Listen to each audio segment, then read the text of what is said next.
കേരളത്തിലെ ഒരു സാധാരണ മിഡിൽ ക്ലാസ് ഫാമിലിയിൽ ജനിച്ച ഒരു ബാലൻ.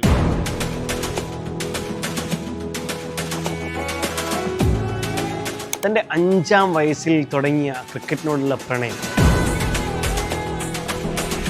വർഷങ്ങളോളം ക്രിക്കറ്റ് കളിച്ചു. പക്ഷെ അതിനിടയിൽ ഒരുപാട് ക്രിറ്റിസിസത്തെ ഫേസ് ചെയ്തു. ഇന്ത്യൻ ടീമിൽ എത്തിയിട്ട് പോലും ബെഞ്ചിലിരിക്കേണ്ടി വന്ന അവസ്ഥ.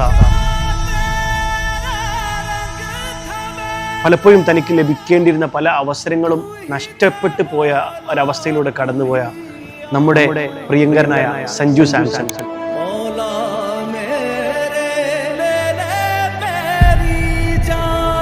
ഇന്ന് 2026 മാർച്ചിൽ ഇന്ത്യ വേൾഡ് കപ്പ് നേടിയപ്പോൾ ഇന്ത്യൻ ടീമിന്റെ അവിഭാജ്യ ഘടകമായി കോടിക്കണക്കിന് ആരാധകർ വിളിക്കുന്ന ഒരേയൊരു പേര് സഞ്ജു സ്പെഷ്യൽ സാംസൺ എന്ന നമ്മുടെ പ്രിയപ്പെട്ട സഞ്ജു സാംസൺ.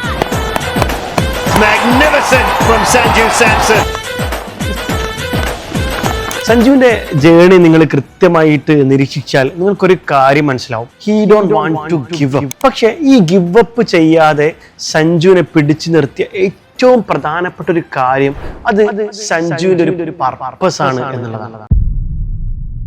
ഇവിടെ നമ്മൾ ബിസിനസ്സുകാർക്ക് ഇതിന്ന് വലിയൊരു പോയിന്റ് എടുക്കാനുണ്ട്. പല ബിസിനസ് ഓണേഴ്സിനും പേഴ്സണൽ ബ്രാൻഡിങ് ചെയ്യാൻ അതിയായ ആഗ്രഹമുണ്ട്. പക്ഷേ അവർ പലപ്പോഴും പല കാരണങ്ങൾ പറയും, ചെയ്യാതിരിക്കാനുള്ള പല കാരണങ്ങൾ. അതൊരു പക്ഷേ ക്യാമറ ഫിയർ ആയിരിക്കാം, എനിക്ക് സമയമില്ല, ഞാൻ തിരക്കിലാണ് എന്നായിരിക്കും, അല്ലെങ്കിൽ മറ്റുള്ളവർ എന്നെ എങ്ങനെ ജഡ്ജ് ചെയ്യുന്നുള്ളതായിരിക്കും. അങ്ങനെ ഒരുപാട് 100,000 എക്സ്ക്യൂസുകൾ അവർക്ക് എപ്പോഴും പറയാനുണ്ട്.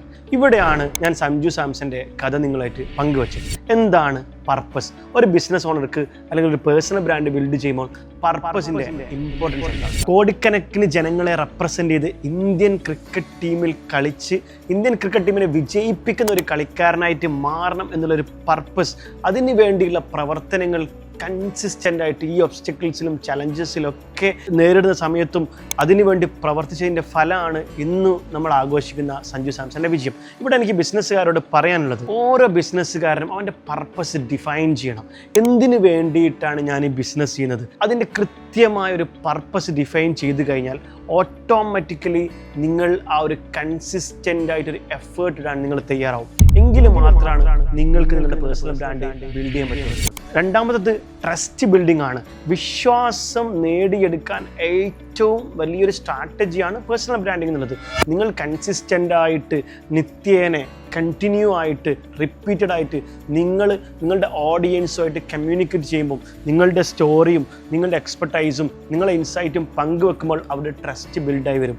ഈ ട്രസ്റ്റ് ബിൽഡ് ചെയ്ത് കഴിഞ്ഞാൽ നിങ്ങൾക്ക് നിങ്ങളുടെ പർപ്പസിനനുസരിച്ചിട്ട് അത് ഇൻവെസ്റ്റേഴ്സ് ആയിക്കോട്ടെ, അല്ലെങ്കിൽ കസ്റ്റമേഴ്സ് ആയിക്കോട്ടെ, കൊളാബറേഷൻസ് ആയിക്കോട്ടെ, റൈറ്റ് ടാലൻ്റ് ആയിക്കോട്ടെ, ഇതൊക്കെ നിങ്ങൾക്ക് അട്രാക്ട് ചെയ്യാൻ പറ്റും എന്നുള്ളതാണ് യാഥാർത്ഥ്യം. പിന്നെയുള്ളത് ഓപ്പർച്യൂണിറ്റീസിനെ അട്രാക്ട് ചെയ്യുക എന്നുള്ളതാണ്. കാരണം ഓപ്പർച്യൂണിറ്റീസിനെ ചേസ് ചെയ്യുന്നതിന് പകരം നിങ്ങൾ പർപ്പസ് ഡ്രിവൺ ആയിട്ട് നിങ്ങൾ ബ്രാൻഡ് ബിൽഡ് ചെയ്യുമ്പോൾ ഓട്ടോമാറ്റിക്കലി നിങ്ങൾക്ക് അവസരങ്ങളെ അട്രാക്ട് ചെയ്യിക്കാൻ പറ്റും.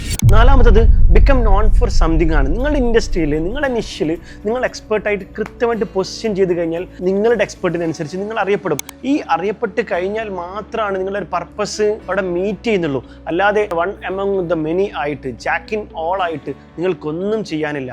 അതുകൊണ്ട് തന്നെ നിങ്ങൾ നിങ്ങളുടെ പർപ്പസ് മനസ്സിലാക്കുക, ബ്രാൻഡ് ബിൽഡ് ചെയ്യുക, യു വിൽ ബിക്കം പോപ്പുലർ.